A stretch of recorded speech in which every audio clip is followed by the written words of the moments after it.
stuff. So does Eric have a role? He's quizmaster. Your call, Thomas. You're a president, and it is 7:01. I will accept private messages for voting on Zoom, and whoever was in the room will get votes that way. Sylvia, and then you two will tabulate back and forth together, unless you want me to coordinate it. Whatever works. The three of us can figure it out. I got it. I don't have a role. I'm sure you're going to ask for me to do something, right? Good morning, everyone.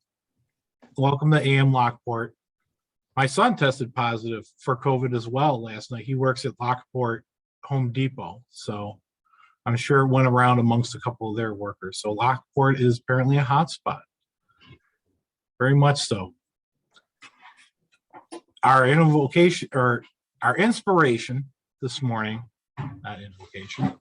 Our inspiration this morning is Jill Roaring. Jill Roaring. Good morning, Toastmasters and guests.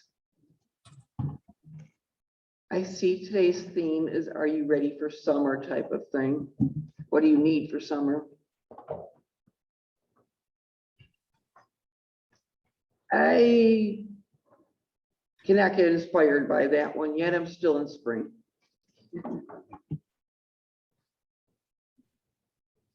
As we start this meeting today on a wonderful spring day, let us not think about the fact that we'd rather be doing something else at the moment because it's so beautiful outside. And let us do our best to be excellent Toastmasters and encourage all our other participants. And that is my inspiration, which is not very inspiring. Thank you, Jill. I guess those in the room will stand. Those of us at home for the Pledge of Allegiance. Pledge allegiance to the flag of the United States of America and to the republic for which it stands, one nation, under God, indivisible, with liberty and justice for all. I guess I am going to jump right over to our Toastmaster for today, which, wait a second, you have GE. Kate, am I wrong that you took over as Toastmaster? I did. I switched devices and I forgot to switch that. I switched everything else. That's all right. You are TM today. Enjoy. Thank you. Thank you so much, Thomas. Thank you very much, everybody, for being here.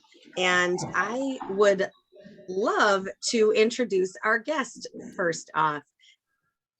She has recruited me to be our Area 13 director. Is that what it's called? I'm still learning the lingo. You'd think after how many years I would have it all situated. We're here in AM Lockport Area 11, but I am in Buffalo Flyers with Marty and Larry as well. And because of that, being in Area 13, there was an opening, and I'm not sure if I happily accepted. I'm actually really excited though. I have avoided district leadership on all levels for 15 years. I thought maybe I could make it through, but I got sucked back in, and I'm very excited. And why I got sucked back in is because of this amazing woman who I'm very excited to learn from. We have talked many times in recent meetings about mentors and mentoring, and I am thrilled to have Avis as a new mentor. Can you hear me okay? There's something going on with the sound. You gotta put another nickel in that jukebox.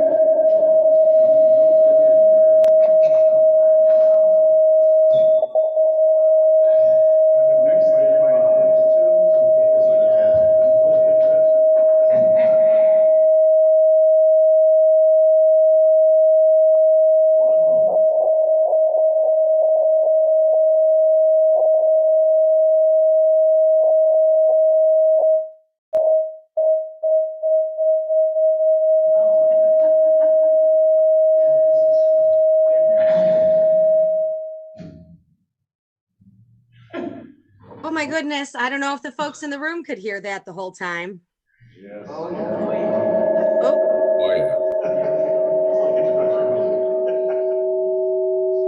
Mute This the is a new lectern. this Could is a it new be- one. Could it be that the room is not muted because I could hear people in the room when you were trying to talk, Kate? Maybe the tech team on deck can figure that out, because I agree. We could here on Zoom, we could hear everybody in the room chit-chatting, and it doesn't look like that screen is on mute. So maybe that needs to happen, but far be it for me to give any advice, because I am not an audio tech person. We have such a well-oiled machine, and it is such a challenge when our Zoom master is missing, or we haven't had an in-person meeting in how many weeks now? 3 weeks. As officers, we spoke about even staying on Zoom only because of the spike and other things going on right now. Yes, Larry and my mom aren't just sick. They both do have COVID. Some other folks in my family and others around here definitely have had it in the last few weeks also. I'm sure many of you know people who do, or yourself. So that's frustrating, but I know a lot of people wanted to get back into person. And so those who could made it happen. So stay healthy out there, guys. And thank you for fixing those technical difficulties.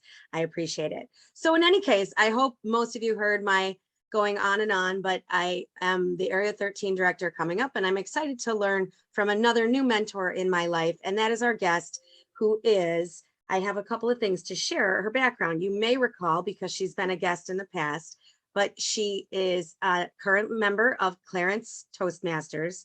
She's the past district governor in District 86, nearby across the border, if I'm correct. And she is DTM 4 times over. She is a TEDx speaker coach. I know some of you in the room are interested in being TEDx speakers, and if that's something you're looking towards, maybe Avis could help you. And again, I'd love to have everyone please give a warm welcome to our guest, Avis Brody. Thank you, Avis. And she'll have time at the end when Thomas does announcements to speak and say what she thinks about our meeting today. Thank you so much. Avis, are there any guests in the room today that I cannot see? It doesn't sound like it, unfortunately, but I'm sure everyone is grateful to be back together again. Let's roll right into our day. And I would love, instead of me giving a lot of filler, I would love to go along with the theme of summer must-haves or summer must-dos that my mom came up with. And please share a summer must-have or must-do when you share your role. My summer must-have, I think, because I live in the country and we have a nice little yard, we are allowed to hold little bonfires in our fire ring. Maybe we're not allowed to. Maybe that doesn't start till next week or something, the way that the fire companies and towns regulate that. But a must-have for me in the summer and fall are some bonfires with friends and family. And I'd love to pass it on, kind of be on deck of following the agenda. And thank you, Sylvia, for setting up the room and setting up the agendas for the in-person meeting. And so follow right along, and please be on deck and waiting up at the lectern if you could be, and we'll start with our word master. So get to the lectern and then next following along. Oh, you know what I would love in the meantime, I'm not sure if Jackie can do that. Usually Eric or me or Thomas does it, but if someone in the room could share who is in the room so that we know, and so that the table topics master knows. I will share first while you figure that out, who is on Zoom. We have on Zoom today, Margot and Mark, Thomas, Mike Florio, Jason, Jen, Eric, and Les, and our guest, Avis. And then in person, Jackie, is that something you could share? Certainly. Excellent, thank you. So I will start that off before I give you the word of the day. In the room, we have Sylvia, Gerald, Jill, Steve Smith, Joe Budniak, Carol Ann, David Licata, Phil Russell, Marty, Mike Licata, Tracy, and Len, and myself. And my word doesn't have much to do with the theme, but it was just a word I was feeling. So you're getting an adjective today. The word of the day is pragmatic, which means dealing with things sensibly and realistically. based on the practical rather than theoretical considerations or drama. So it's kind of my word. Make sure you use it if you're speaking, especially in table topics today. Thank you, Madam Toastmaster. Thank you. Let us all be pragmatic. And this is part of why the meeting wasn't kept on Zoom today. Even the doctors that are on media right now are saying, yes, more and more folks are catching this Omicron, but it is far less damaging to most folks. And many people have antibodies already anyway. And so let us pursue a pragmatic approach in our Toastmastering. Even just having hybrid option is pragmatic in itself, so we all can choose what we're comfortable with and reach as many people as possible. Eric and I are in a wedding on Saturday, and there's no way I'm going to make that a super spreader if I can avoid it.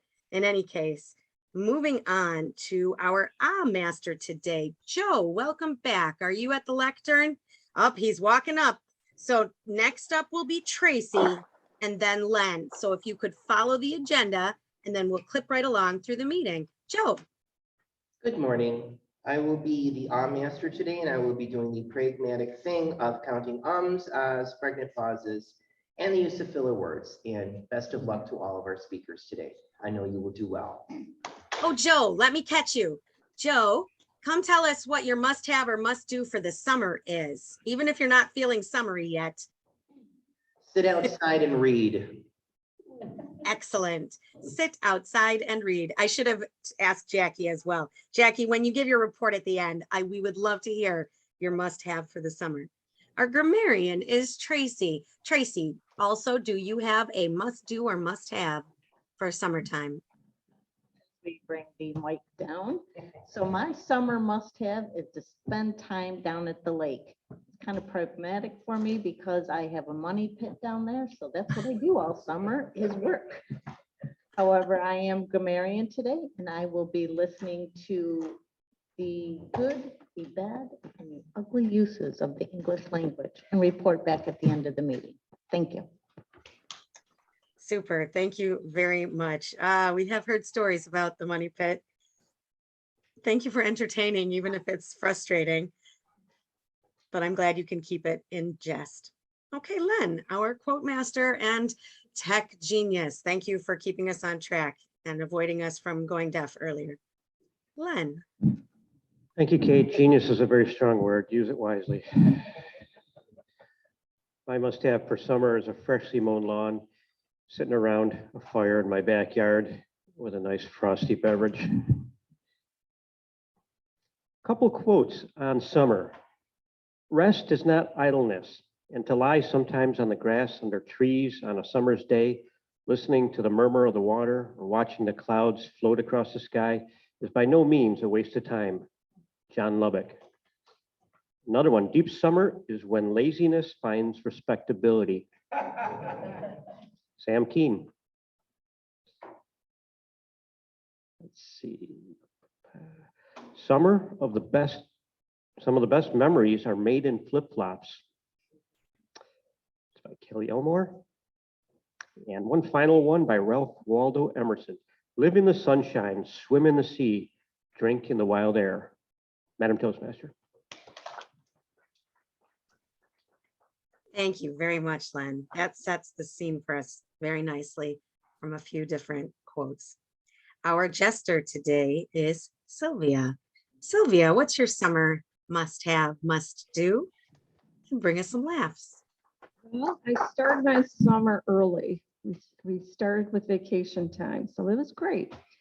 And welcome back, everyone. I kind of missed this. I haven't been here for 3 weeks, and it's been a long 3 weeks. So welcome back. Summer vacations with the family is always a mixed bag. Making memories to last a lifetime comes with it. And those are the good vacations. Of course, small petty annoyances are one thing. For summer vacations end up being much worse. In fact, some trips turn out to be absolutely debacle.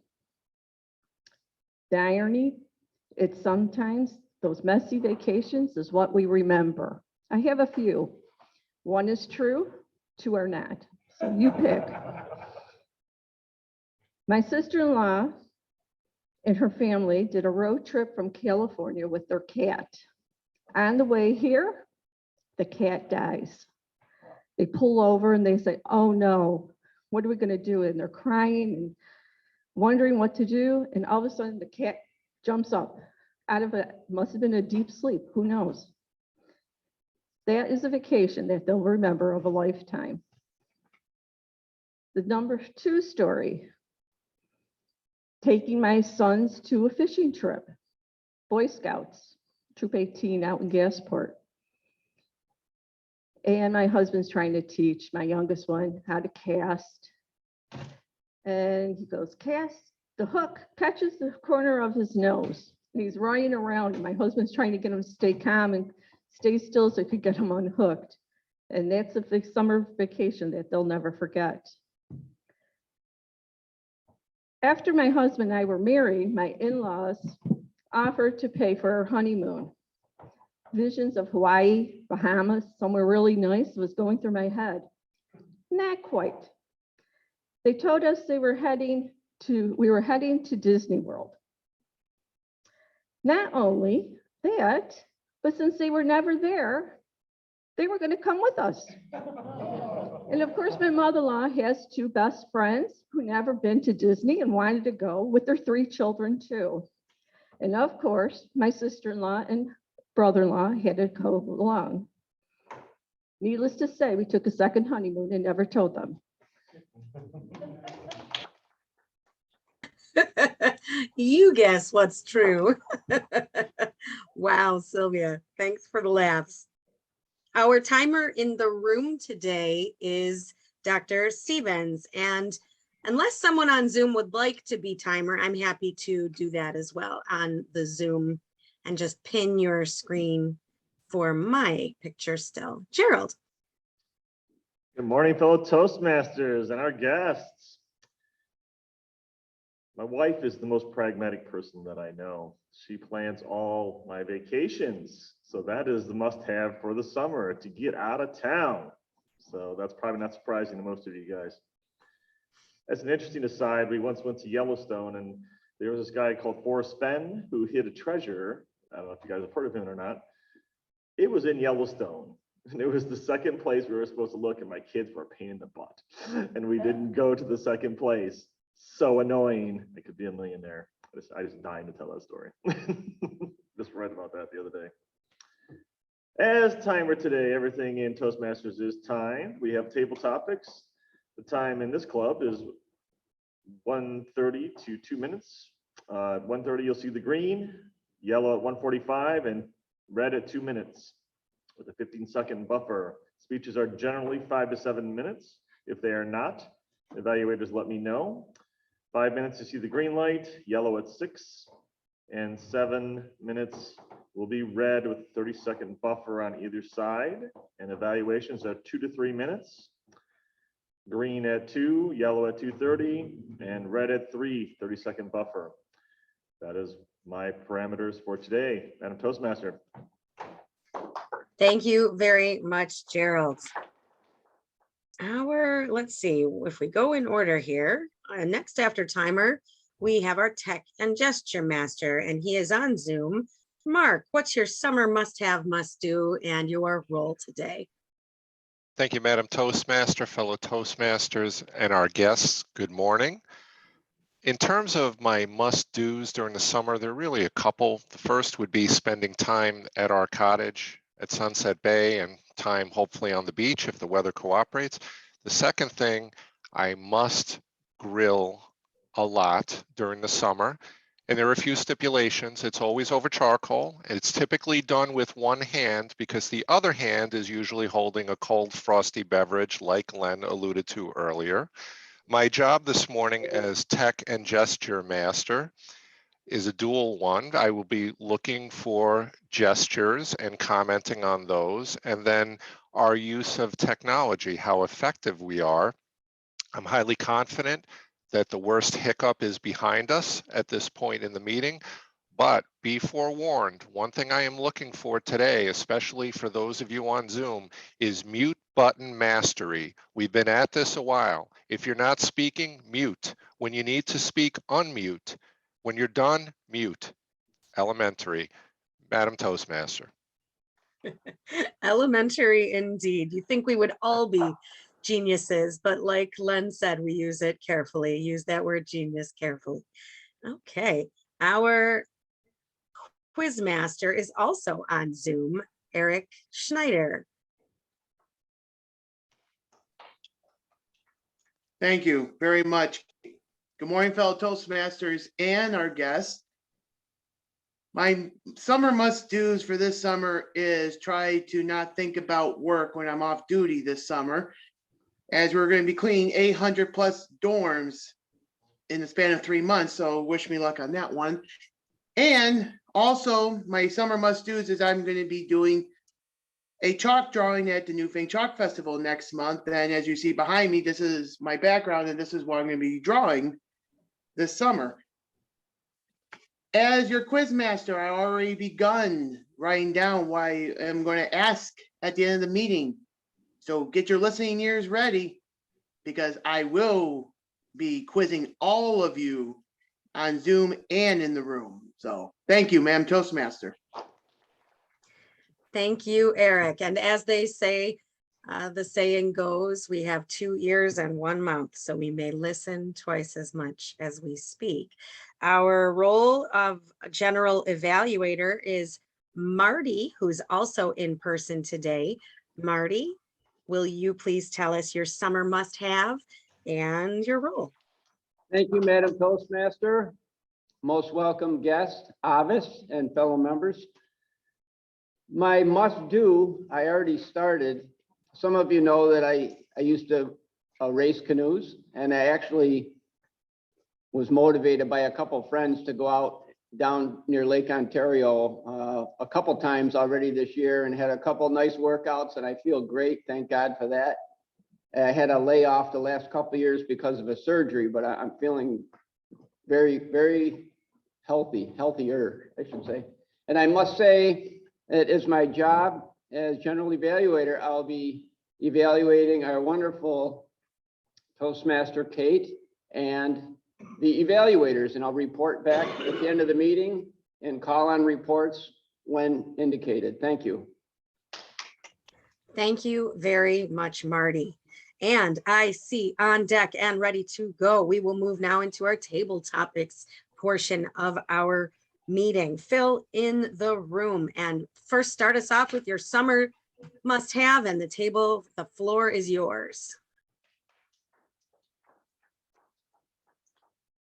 Thank you very much, Madam Toastmaster. Jacqueline Kenny, you're a very bad person. Very, very bad person. Pick such a hard word, and you know I'm not pragmatic. I'm out of control in the summer. You have to be out of control in the summer. You have to go to the Orchid fireworks. You want to see some great fireworks? Go to Lindenville on the 4th. They have a great little fair there. Unbelievable. So those are some of my must-do thingies. Nothing like fireworks in the summer. All right, to the topics at hand. Jason, is Jason home? All right, I have a question for you, Jason. Yeah, I'm here. All right. Yeah.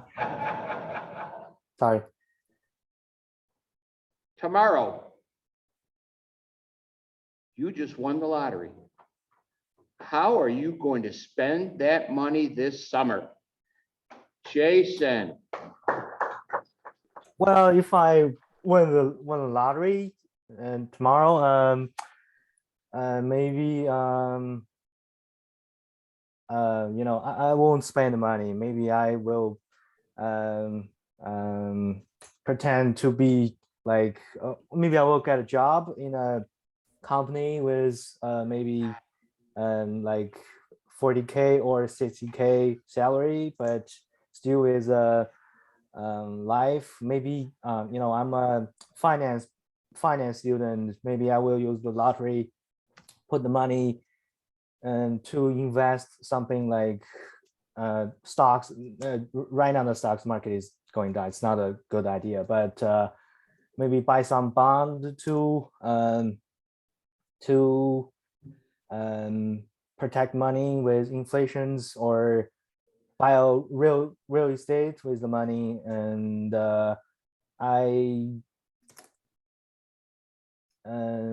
yeah, thank you. Sound like you'll be very pragmatic. Yeah, exactly. You have to say it, Jason. Say that word. Say you'll be very pragmatic. Pragmatic. Yeah, exactly. There we go. All right. Second up. Avis. I have noticed, Davis, that the young people have gone back to Crocs. You know Crocs? You know what Crocs are, those things you put on your feet versus flip-flops. What goes around comes around. Crocs were big way back when. They're coming back. Now, Avis, what do you, flip-flops or Crocs in the summer? Thank you, Mr. Table Topics Master. I am definitely flip-flops. Yeah, definitely flip-flops. Have you been in those Crocs stores? No, I was in one in Florida, and there were rows and rows and rows of all kinds of colors, rainbow, sparkles, every color under the rainbow along with it. And then you see them on people's feet. I don't know. I like flip-flops. I like having my manicure show. That's really important. In fact, I think it's pragmatic to have flip-flops rather than Crocs. Crocs, no thank you. I'm old school. Let's do flip-flops. Mr. Table Topics Master, back to you. All right, we have one person in the house that does not have a job. He knows he's up next. He better get ready to get up here, because now, Michael, you better get up here and elucidate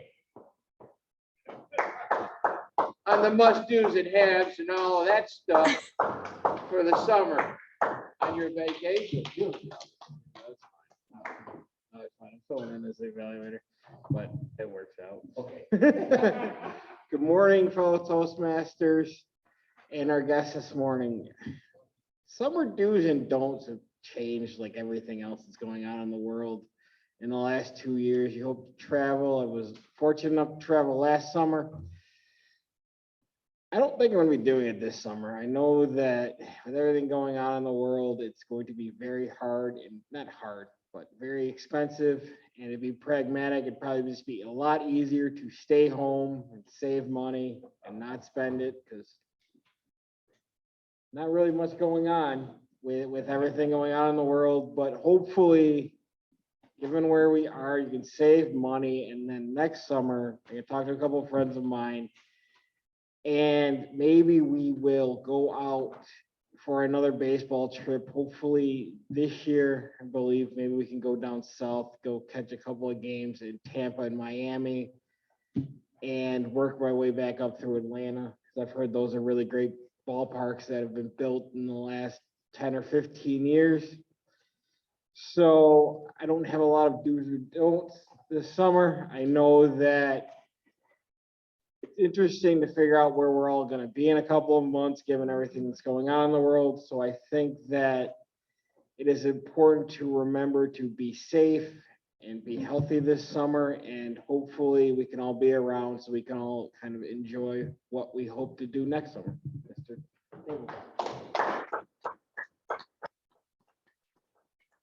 Very good.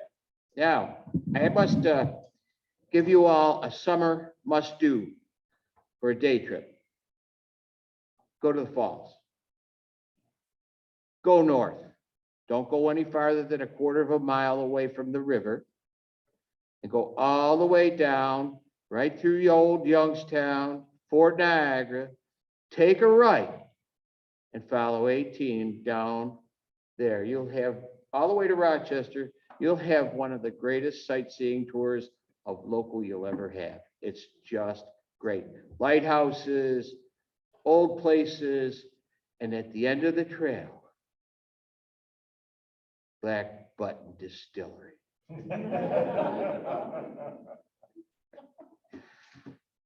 All right, timer.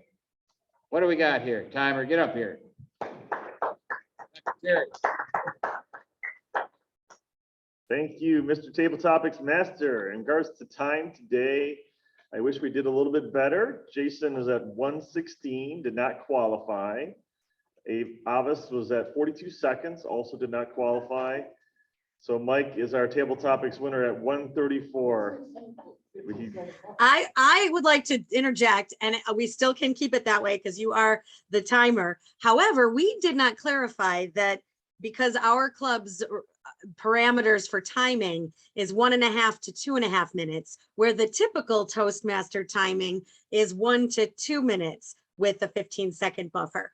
In any case, you're probably right by your your timing. Your timing starts the moment you start speaking, folks. It's okay. I did mention that in the beginning. Maybe our Toastmaster missed it, but it's up. I totally did. Sorry about that. It's okay. But the gallery did say there's the 15-second buffer on either side. So I guess Jason also qualifies. So there should be a vote today between Jason and Mike. Thank you for the correction.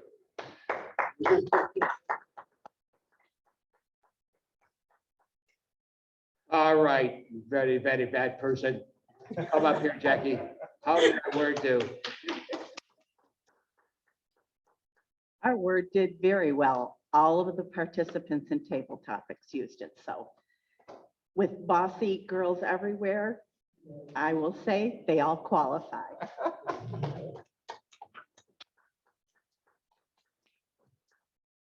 Before I turn it over, I must admit, I'll try and be a little pragmatic this summer. Madam Toastmaster.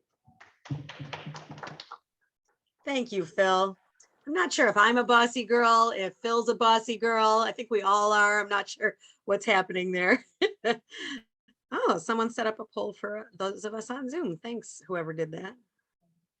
Good job. And I'm sure that Thomas and Sylvia can work that out if Sylvia is the one doing that in the room. Thank you, Phil. Fantastic. And my apologies also that I didn't clarify housekeeping. If the agendas were printed yesterday before we had filled in the evaluator 2, then it won't say it, but our evaluator 2 is also Mike Licata today. But Mike, thanks for not turning away at the opportunity to compete in Table Topics. We appreciate seeing your practice and learning from you. And I think we should move into our speaking portion, our formal speaking portion. So the lineup today, our 3 speakers are Carol Ann and Les and Steve Smith. And our evaluators are Dave, Mike Licata, and Mike Florio on Zoom. And so I will start us off. Our first speaker will be Carol Ann, evaluated by Dave Licata. Dave, if you'd like to share with us your must-have for the summer now, so it's not part of your timing as evaluator. We would love to hear it. I'm guessing golfing and fishing, not to step on your toes, but there he is. The floor is yours, Dave. Well, you almost stepped on my toes, you little rascal. I don't have a summer. I have a spring, summer, and fall season. I try to keep the golf, the fishing, and I like to keep that going through my grand season of spring, summer, and fall. So golf, fishing, what else do I do? Did you say a third thing or whatever? So I want to, okay, thank you. Yeah, you're over there, Kate, I'm sorry. I want to stress the idea that I need to go fishing more. So that's my must do. Indeed, I need to go fishing more. All right.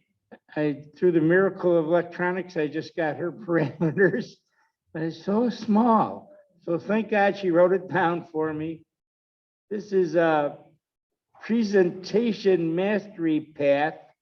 She's going to give the entire, inspiring speech. Mr. Timer, it's going to be a 5 to 7. I have the title, and I'll be happy to share it with you every 11 minutes. Every 11 minutes. Carol Ann.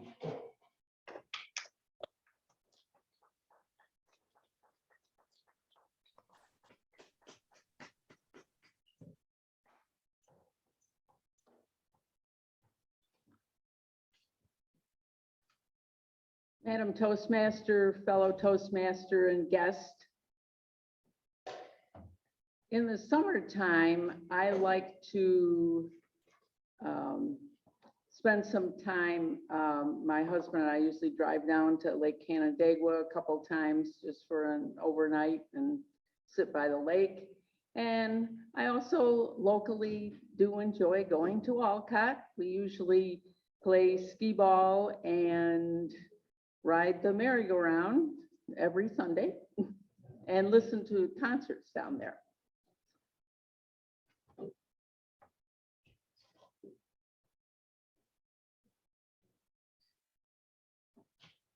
To begin my presentation. May is Mental Health Awareness Month.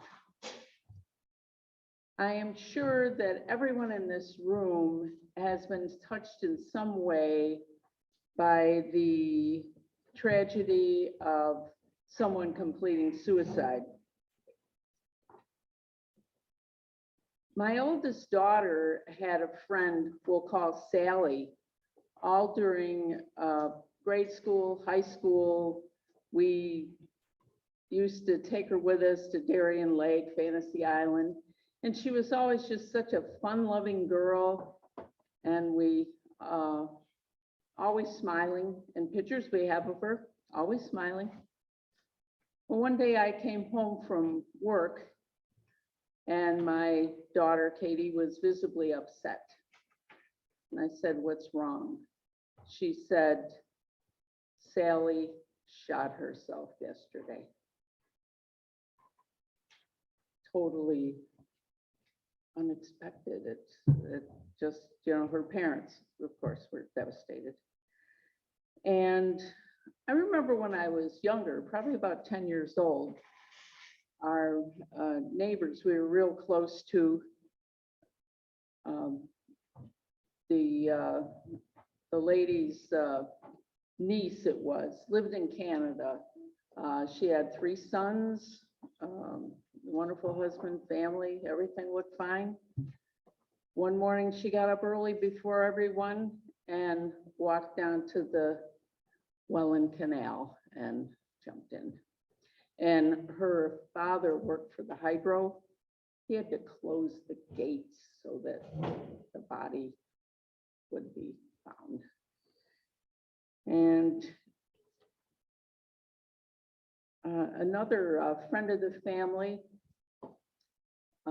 came home from having dinner with her husband, and they walked in and found their 17-year-old son had hung himself. They pulled him down, but it was too late to save him. And the mom was so devastated. She left her husband, ran off with a biker. I mean, we're talking somebody in their 50s doing this. And unfortunately, a year or so later, she was involved in a fatal motorcycle accident, killed herself. Now, sometimes the outcomes aren't as grim. My cousin, who was a Vietnam vet, probably suffering from PTSD, but they didn't really recognize it that much in the early 70s, moved to San Francisco. He just didn't know what to do with his life. And one evening he went into a coffee shop and saw a girl sitting at the counter by herself. And he just happened to sit down, make some small talk. And she said, "Having you come in was the luckiest thing that could happen to me. I was leaving here and walking to the Golden Gate Bridge to end my life. They later ended up married, had a long and happy marriage. And what kind of brought this subject to mind was on 60 Minutes last week, there was a 9-year-old who was so upset with being isolated during Zoom or having to do everything on Zoom and no interaction. And his parents were going to be divorced. And he told luckily he approached his mom and said, "I don't think you people need me anymore. And I'm really thinking about taking a kitchen knife or maybe going up to a tall building and jumping off." And luckily he let this be known, so he could get help. But again, mental health services are lacking a lot because it's a long time before somebody can really get into care. And he said he had come forward because he said he wanted to save the world. And now there are programs. I'm wearing a Compare shirt. I am not a member of Compare, but as Jackie knows, it's a program where you just have to spend a few hours a month with a person with a mental health diagnosis, and gets them out, makes them feel important. And they're also, the Mental Health Association is having a suicide prevention event called Planting Seeds of Hope on the 21st. Now, while I have been giving my talk, and then you add on the time of Dave's evaluation, it would come close to 11 minutes. And that's, they estimate that every 11 minutes someone does take their own life. Madam Toastmaster.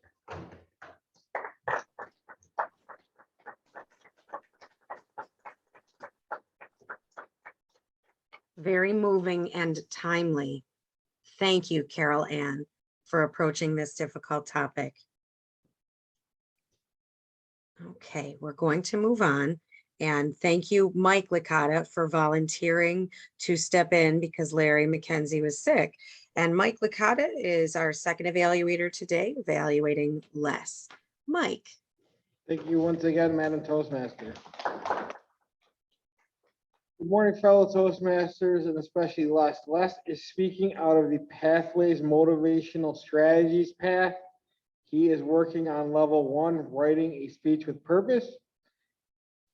Toastmasters, the purpose of this project is to learn or review basic methods for writing a speech with defined purpose and to present a well-organized speech on any topic. Mr. Timer, the time is 5 to 7 minutes, and I do believe, Kate, you do have his title, correct?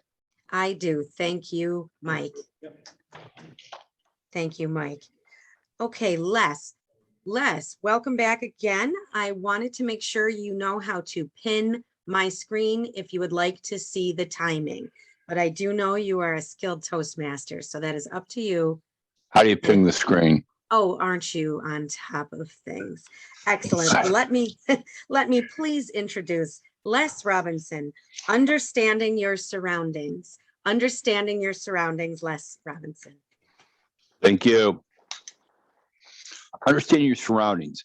Understanding your surroundings is very, very important because if you don't understand your surroundings, certain things may happen without realizing that nothing you've done, making sure that you've done everything correct, something will fall apart. The better you can double check, review, and understand is understand your surroundings. And everybody says, what do you mean by understanding surroundings? It's like looking around, where are you? What are you doing? And I had a backup generator put in, about a month ago. And I went and did my research on it. and we got it installed and we did everything you're supposed to do.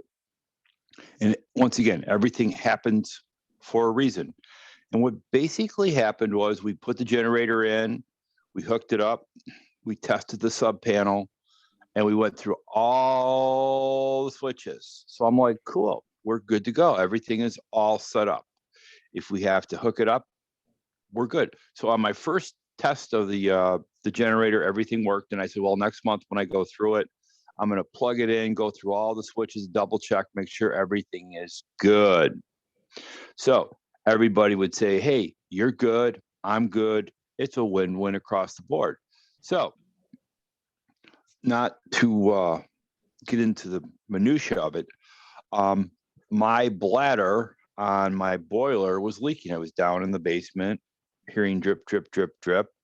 And I walked over to it and I'm like, wow, that's something weird. So I tapped the overflow valve and it still kept dripping. So I called the plumber and the plumber came out and basically said, you need a new bladder in the boiler. And I said, cool. I'm very happy about that. I'm spending another $600 this week. I'm very happy, happy, happy.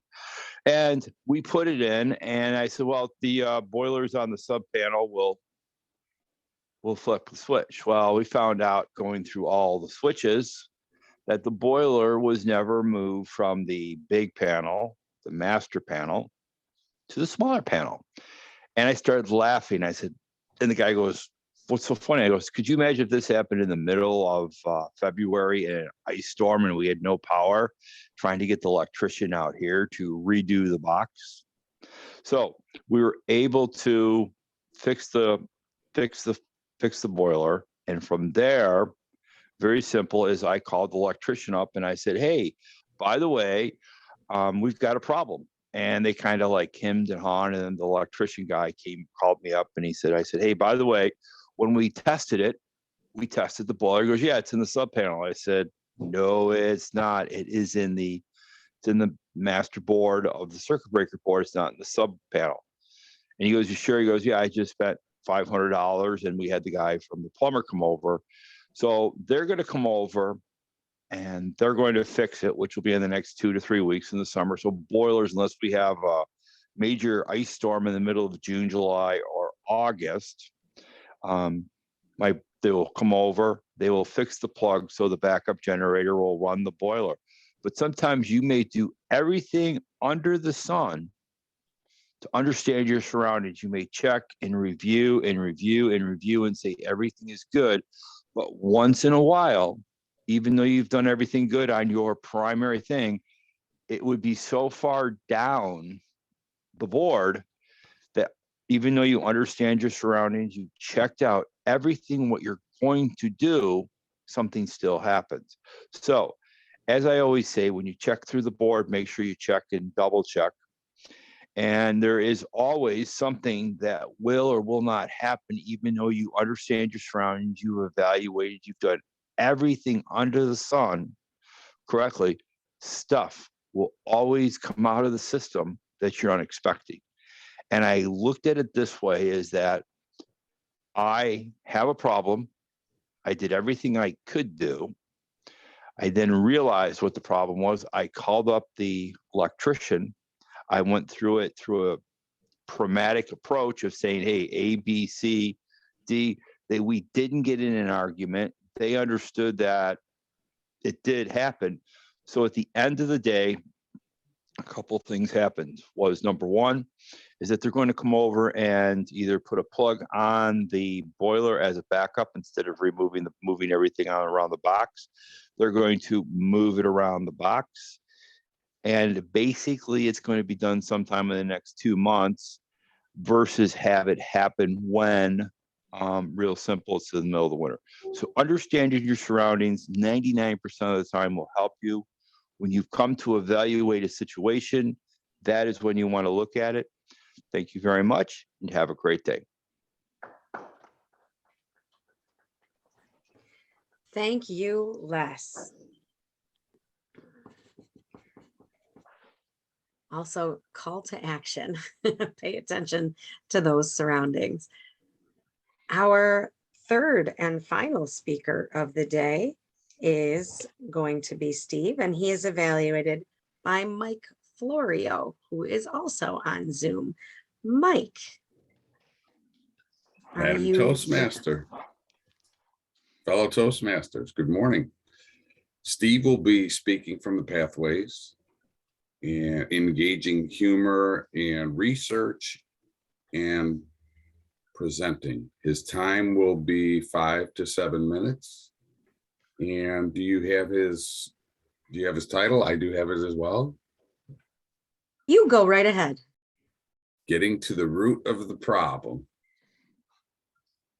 Steve Smith.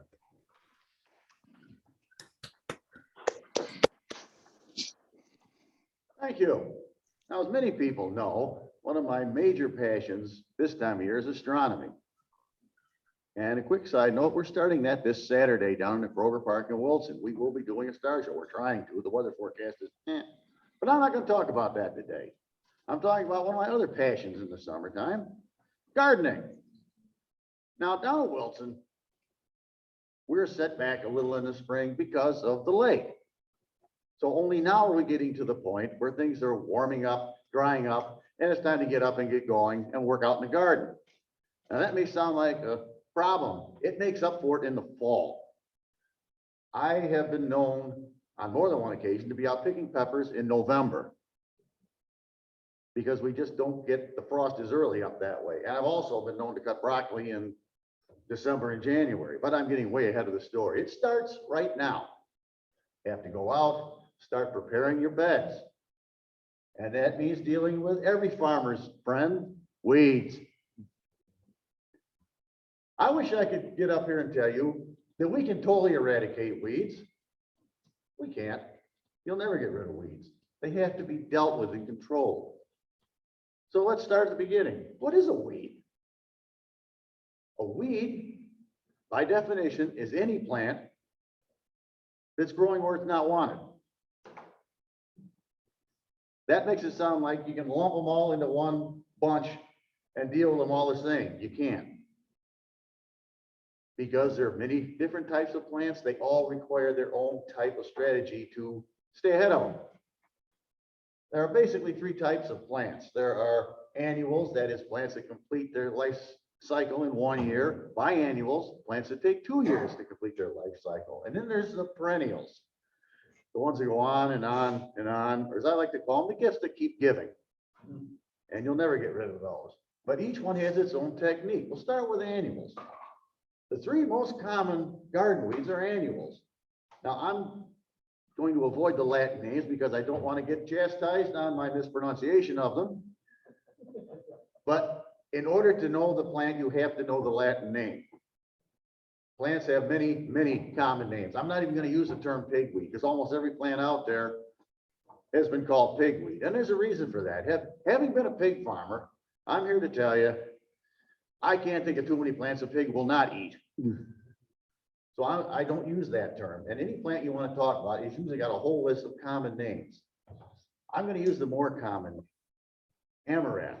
It's also known as redroot, and it's also a pigweed. That's a nice little plant. That's an annual. Now, if left undisturbed, the book says they'll grow to 4.5 feet. Problem is the plant never read the book. I have seen them easily as tall or taller than I am. Being an annual, that's fairly easy to get rid of the plant. You pull the thing up, you get this massive root clot on it, and that plant is dead. The problem is, that doesn't end the problem. That one plant is capable of producing 1 to 200,000 seeds. And the downside of that is those seeds will stay viable in the ground for over 40 years. Now, that and another plant I'm going to talk about have a peculiarity. They like nice worked up soil. I had areas in the garden. I have verified this by doing this. I have areas in the garden. I let go back the grass and we mowed them. And we started working up some of these to plant them. Well, guess what? Here's this beautiful churned up soil. Those seeds that were waiting patiently for a couple of decades are now sprouting. So now I have this amaranth growing in my garden patches. The only thing you can do is try to get those things out before they go to seed. And that's not easy. That plant is driven to go to seed. As I say, they'll grow up this tall, full of seed. You keep pulling them and pulling them, they are still growing into fall. I've seen little plants that tall, full of seed. So you just got to try to stay ahead of them. There's some techniques for doing that. The other plant is lamb's quarter. It's actually related to amaranth, grows the same way. Huge plants, lots of seeds, loves the same growing condition. But again, you pull that one plant, that plant is dead. The other plant that I mentioned, purslane, also known as pusley, purslane, and a lot of common names, that has a nasty habit of not wanting to die. It grows, it'll spread out, and each one of those joints along the plant will send down roots, and it'll keep growing and expanding. And if you leave any of that root stuck in the ground when you go through and hoe, it'll just keep growing. I've holed them out, laid them on the ground, and they'll still just keep growing. You just have to be more stubborn than they are. Those are annual weeds. They present their own problem. Then we have biannual plants that take 2 years. Burdock come to mind, and mullein.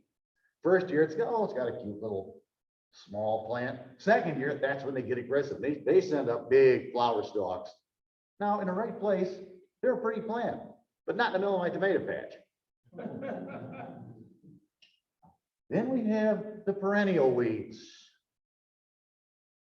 They, no matter what you do, are going to keep growing. Why? This book was very much an education. Some of these plants send down roots 6-7 feet. A dandelion, common weed. We call it a weed. It's actually not even indigenous to this country. It was brought over from Europe back in colonial times. It's well established. It actually serves a purpose. It's one of the early flowers in the spring to flower so that the bees have something to eat. But a dandelion will send down a root over 4.5 feet. Now, anytime you pull one up, you might be lucky to get about that much root. Well, guess what? The rest of that root, and it's a tap root, by the way, a big center root, that'll just keep growing. So you try to get as much of that as you can and set it back. That's what I'm doing now, setting all these weeds back. Then I plant stuff very tight. I have like a 3 and a 2 pattern, and I plant them very close together. So when they grow up, they will shade the ground. They become their own mulch. And that helps keep the weeds down. So the work is hard now to keep ahead of the weeds. Then I let the plants shield the ground and stop the weeds. Now, I don't even like the term weed because many of the plants that are in this book are also in this book for edible. There are many wild plants that are edible. That's a whole subject for another day. Right now, it's time to get back out gardening and try to stay ahead of the weeds. Madam Toastmaster. It's time. Get out into your garden. That is for sure. Oh my goodness. You and my husband need to get together because we are facing Japanese knotweed. Maybe I'll give a speech about that someday. And I can't wait to hear about those plants. Maybe you'll give another speech about the cookbook version of those because like you said, so many are edible. Okay, Mr. Timer in the room, Dr. Stevens, how is our timing today? I'm Toastmaster. Our timing was actually very good today. Carol came in at 5:55, Les at 5:16, and Steve at 7:16. So all of our speakers qualified today, Madam Toastmaster. Excellent. Thank you very much. We will roll right into our evaluating portion since it is 8 a.m. and it is time. And if Dr. Stevens, you can keep timing our 2 evaluators in the room, and then Mike Florio be ready to pin me. And it looks like Sylvia is going around or someone's coming around for the vote in person. And thank you, whomever set up the poll for the Zoomers. Much appreciated. So please cast your ballots. Write love notes to our speakers. If you're in person, they're on the ballots. If you'd like to collect any notes, if you're on Zoom, you can email our members, or if you'd like to send something to me, I can pass it along, whatever you're comfortable doing. But again, let's roll right into our evaluation portion. And I would love to introduce to the lectern, evaluator one, Dave Licata. Dave.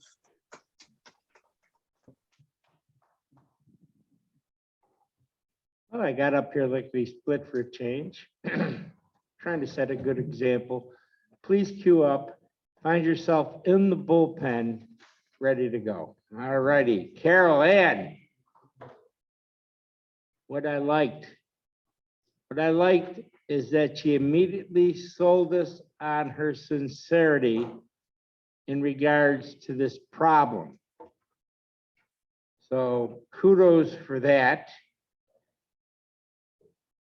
And I can't say enough about how terrible a problem this is, because I doubt very much that there isn't someone on Zoom or in this room who hasn't been touched by this sad, sad, sad problem. And believe me, if you don't think it doesn't happen every 11 minutes, think again. So excellent choice of a title. Now, what I want you to do the next time you speak, Carol Ann, you're a retired nurse, you're an excellent mom and dad, or you're an excellent wife and mother. You're a Toastmaster. Most importantly, you're an AM Lockport Toastmaster. So you have to watch your eyes, because when there's too many eyes, it makes you sound unsure of yourself. You are a solid person. You're an accomplished person. There's no reason for you to sound unsure of yourself. And this will help you be more convincing, and you'll get your ideas across. So I want you to work on that. The only other issue I had is that when you got to the point where you told the terrible story about the mom that left the husband for the motorcycle guy, that's going off the rails. You didn't need that part, because it detracted from the incredible sadness of losing a child. So that was a bit distracting. And that's something we have to watch for. We have to stay on task. Now, thank you for the message. And you urged us, you called to action, and you said, pay attention. And if you think the subject of your attention is about to do harm to themselves, don't be afraid to jump in. And this is a hard topic for me without myself going off the rails during the evaluation. So I'm going to wrap it up. But thanks again for that call to action. Thank you for a very serious speech. Well done, Madam Toastmaster. Thank you, Dave. I echo that completely, Carol. Very, very moving. Beautiful speech on a tragic topic. And thank you, Dave, for your evaluation. All right, evaluating less is Mike Licata. Mike, the floor is yours. Morning once again, Madam Toastmaster, fellow Toastmasters, and especially Les. Les, it's good to see you back in the club, restarting your Toastmasters path through Pathways, your DTM, and it still continues to show. I think you did a great job this morning. I know that a lot of the speeches, especially in level 1 of the new Pathways program, are very boilerplate and they're very generic, but you did a great job of explaining what you're doing this morning, giving us a great call to action in terms of being prepared and make sure we double, triple check everything as we're going forward. You had a good presence online today. I think that one thing that that a lot of us do that we don't do enough of is that you set yourself back from the camera. So we were able to see your hand gestures this morning. So I want to give you a lot of credit with that. I think that you also did a good job with your lighting. I know that the last 2 years you're still learning and figuring out, but I think between your lighting and setting yourself back from the camera, you did a great job, and it definitely enhanced the presence during your speech. Some of the things I would change though, when it comes to developing an online presence, and I know it's probably more difficult for you online because of your size, is that maybe if you could stand up for us, it would be a more impactful speech. I think that advice goes down further down the line as you get into pathways. It's important to have a presence online, even though when you're not in person. I know it's more difficult for you because you're bigger, but even if you set yourself back the camera a little bit further and you're able to stand up, it provides a greater presence in your future speeches. I like your call to action. You had a very solid beginning, middle, and end. So overall, I think you did a great job, and I wish you luck going forward in your pathways. Madam Toastmaster. Thank you, Mike. We have another Mike for our third evaluator today. Evaluating Steve, we have Mike Florio. Mike. Madam Toastmaster, fellow Toastmasters, and especially Steve, I think pragmatic is really the perfect word to describe Steve.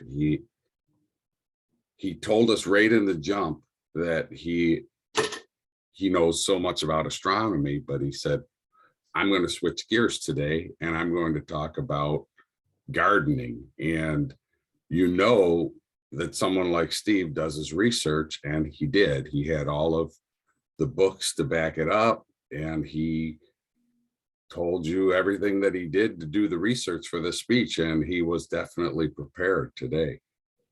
And he brings humor to it. So I enjoy listening to Steve's speeches, and gardening right now with everything that's going on, and they're talking about food shortages and things like that. It is very relevant with what he was talking about. And I like to garden as well. So I learned something today, and I really appreciate that. Steve's speech, his clarity was perfect. He comes in front of the lectern, and you hear, his vocal variety is outstanding, and I think that helps add to his humor. His eye contact is excellent. Sometimes, Steve, I think you look down at the floor, or you're looking down and you don't really use notes, but I didn't notice that you looked at the camera to recognize the people on Zoom. And I know, being there in person, how difficult it is to manage all of that. Looking at the camera, looking at the audience that's there. So it is difficult. The other thing about Steve is his gestures. His gestures are awesome.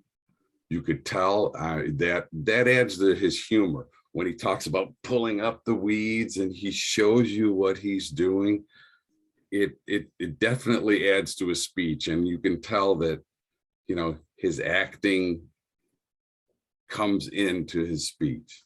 His audience awareness, Steve's very aware of what's going on with everyone, not only in Zoom, but also in the audience right there. And he has this comfort level that is there. There's no nervousness with Steve. He's very comfortable in what he's doing. The interest level of the speech, again, it's very pertinent to kind of what's going on. And I think that he shared some really great ideas. I think maybe he could have added at the end, he gave a little bit of how he could, we could stop the weeds, but I would have liked to have heard more about that. Madam Toastmaster.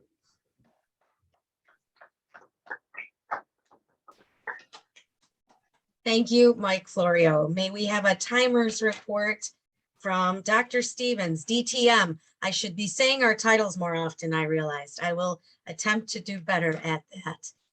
Dr. Stevens. No worries. I will try to be quick and pragmatic with my report today. Dave qualified at 306, Mike Licata 224, and Mike Florio, according to my time, was 311. Hopefully that concurs with our online Toastmaster, Katie. That is my report. Thank you. Awesome. Thank you so much, Gerald. So we can vote for our best evaluator. And remember, please, because we have 2 mics, to, if you're writing on the ballot slips in person, to be sure to write clearly Mike L or Mike F or Dave. Thank you very much. And those of you on Zoom can vote in the poll. Okay. I wonder if our general evaluator, Marty Johnston, DTM, would like to wrap up the evaluation, the rest of the evaluation portion of the meeting, or would you? Awesome. He is at the lectern. Marty, it is all yours. Thank you, Madam Toastmaster, fellow Toastmasters, and guests. Yes, I would like to start with my evaluation. General evaluation. I'll start with Kate, the Toastmaster, who did a wonderful job taking over the role of Toastmaster today for her mom, who was ill. Kate, you did a wonderful job. You introduced our guest, Avis. You had the information for the speakers, their titles. And I know that you jumped in the last 24 hours or 48 hours. You had all the speech information on the agenda, which is very helpful.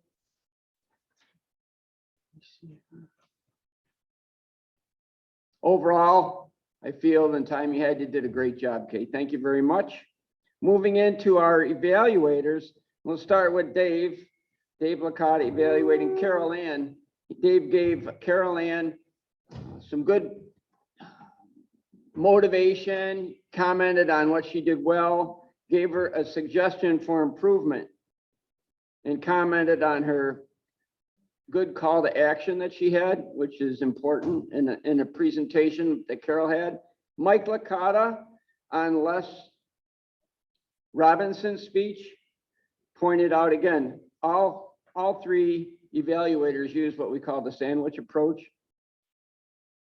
Jason, if you haven't heard of the sandwich approach, it's pointing out what the speaker does well, gives them some areas to improve on, because that's why we're all here to improve, and also motivating them to come back to speak again and encouraging them to come back and speak.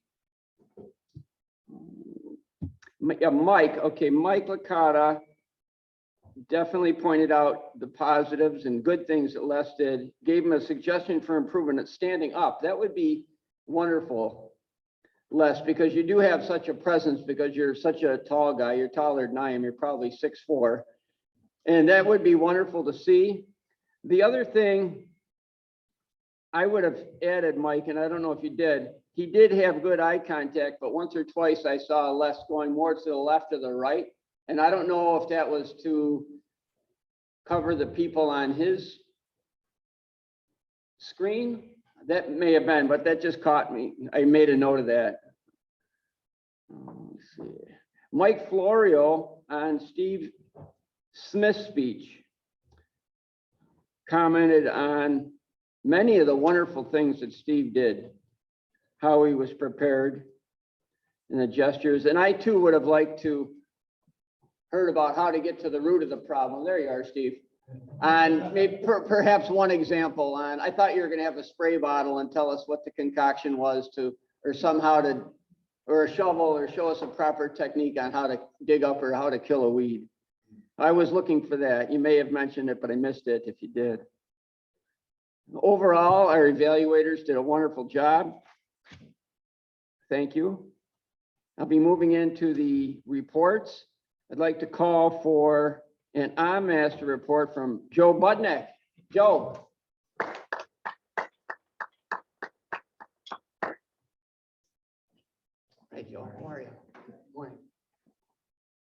Lester, I only counted 2 ums from you. Jason, I counted 12. And Carol Ann, very wonderful inspirational speech, but you had lucky 13 Oz. Yeah, but everyone still did well. Good job, everyone. Thank you. Thank you, Joe. Next, our grammarian, Tracy.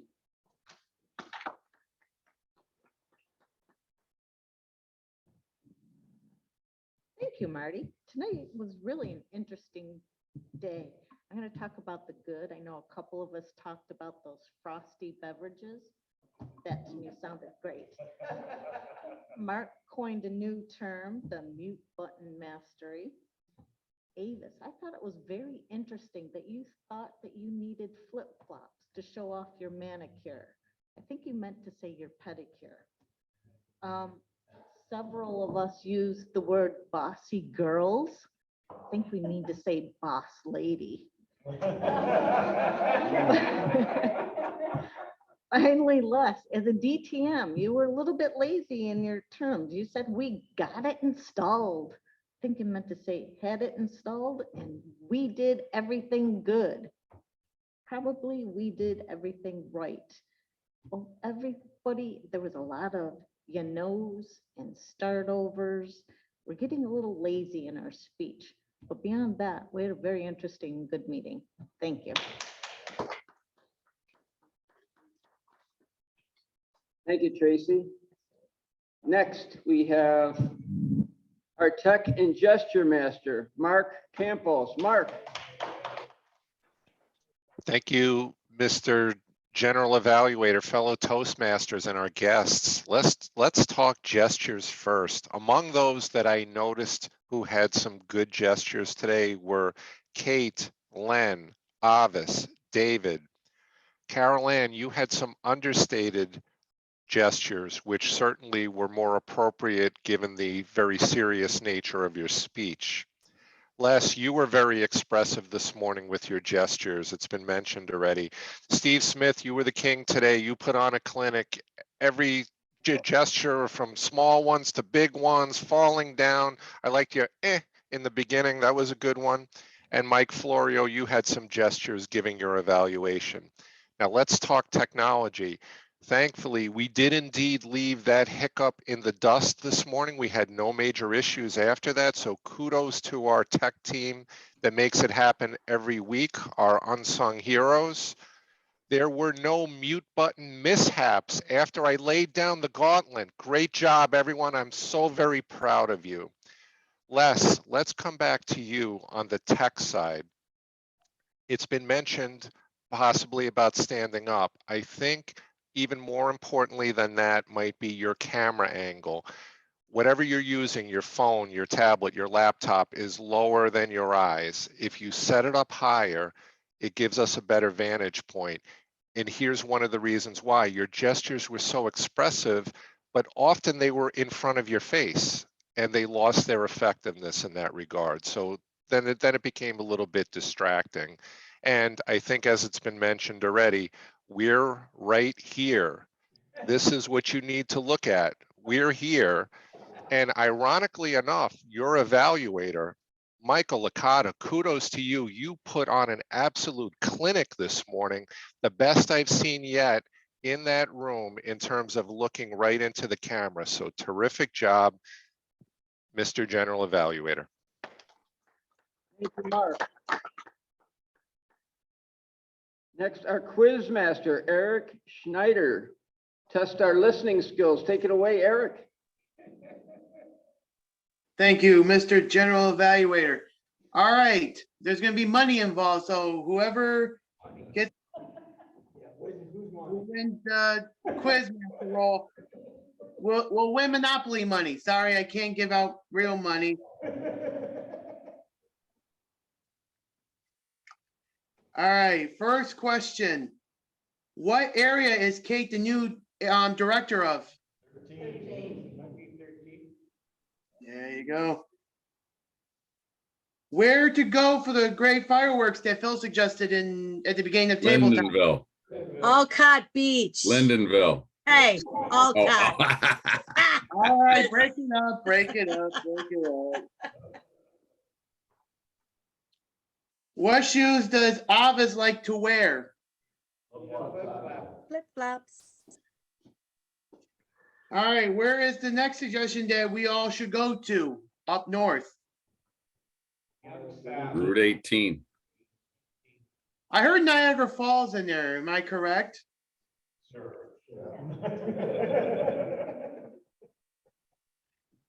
All right. Besides his star shows, what is Steve's other passion? Gardening. And what theme is this month that Carol Ann mentioned in her speech? Mental Health Awareness Month. And one more. This will be paramedic. There, Jackie. I wanted to get that word in. Anyway. You almost got it. All right, here's the last question. What am I drawing at the New Thing Chalk Fest? And here's a hint, it's right behind me. 007. Thank you. Mr. General Evaluator. Thank you, Eric.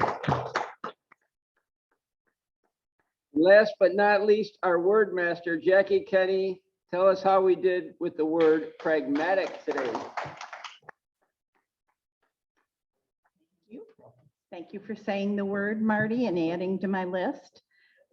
I'm giving Eric a half point. Tracy used the word, Gerald several times, Phil several times, and Mike Florio.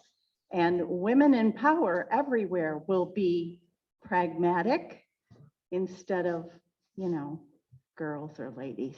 Thank you, Mr. General Evaluator. Thank you, Mom. Thank you, Jackie.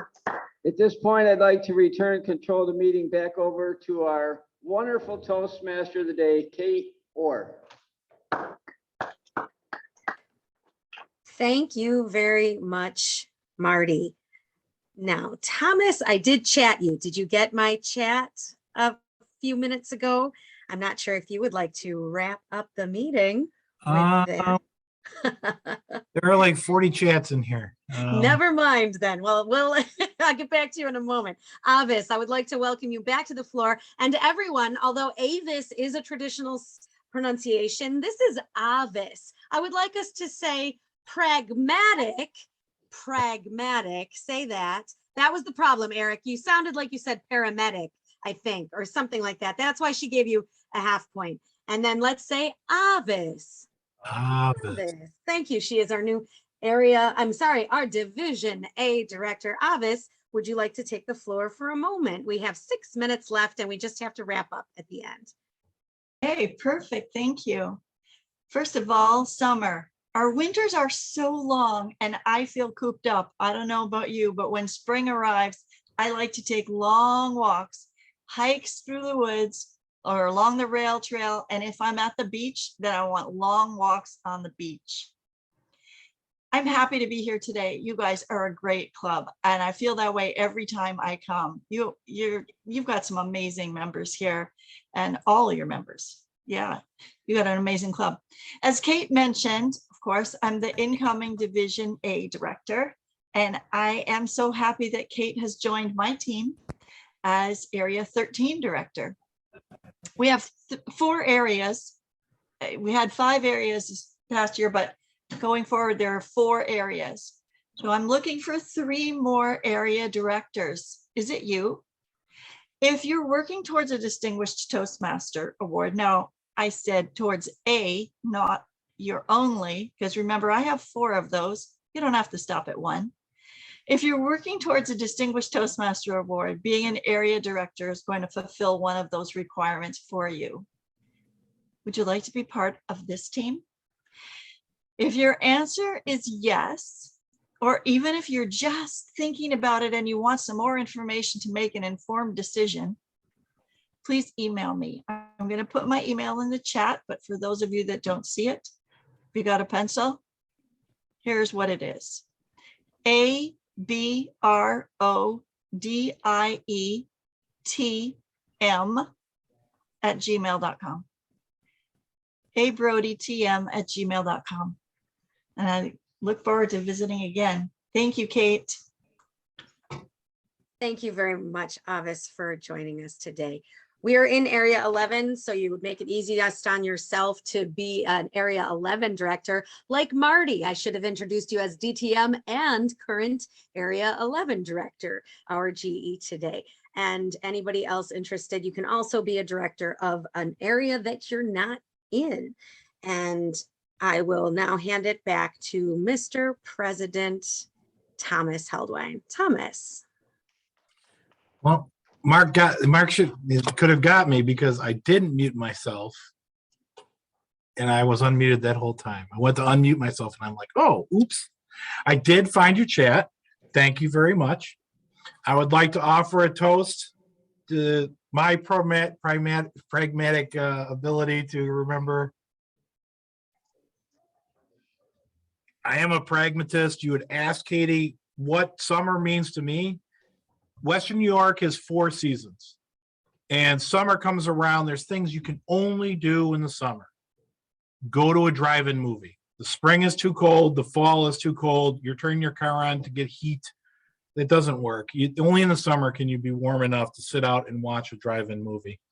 An amusement park, I guess you could go in October, but it's much better in the summer. Hot, warm, and putt-putt, of course.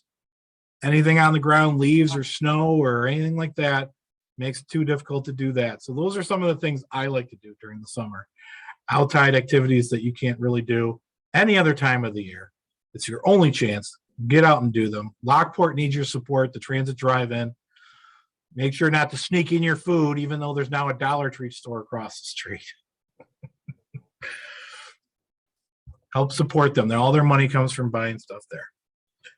All right, so we're going to announce winners, and I'm assuming we have a 50-50 draw in the YWCA Lockport.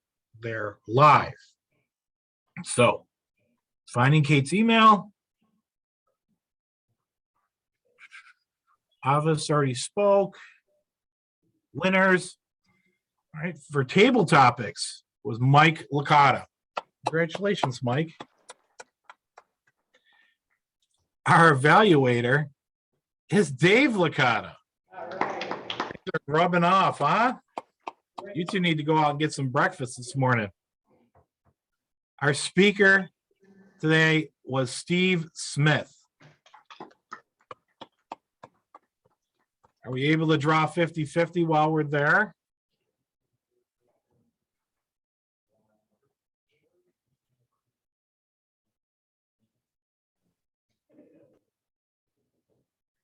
You gotta go up to the microphone. Oh my God.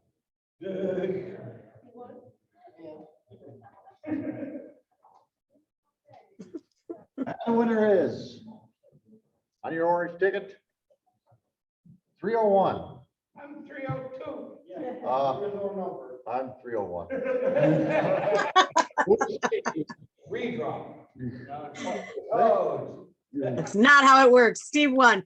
And Uh-huh. we'll make sure, I'm pretty certain that Sylvia and everyone has Margot's in there. Remember, just like Margot and Len had set up, you can buy in for the year or the half year if you're on Zoom, or if you're just wanting to make it easier. There is a click pay link right on our website near the dues. You can buy into the Split Club.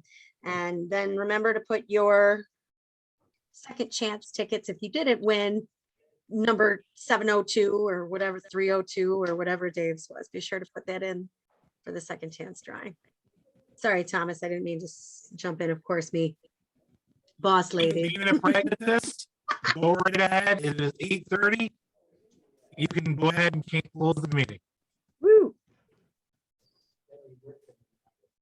Someone in the room hit that gavel. Thank you very much, everybody. Stick around and post. Hold on.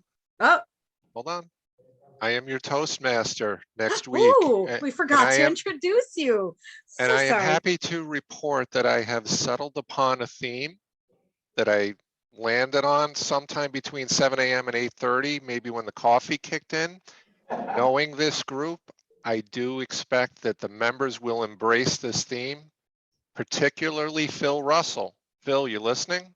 Yeah, I'm listening. The theme will be bars. So we will talk about bars, your favorite bar, maybe a war story or two. I think we'll have some fun next week. What about passing the legal bar?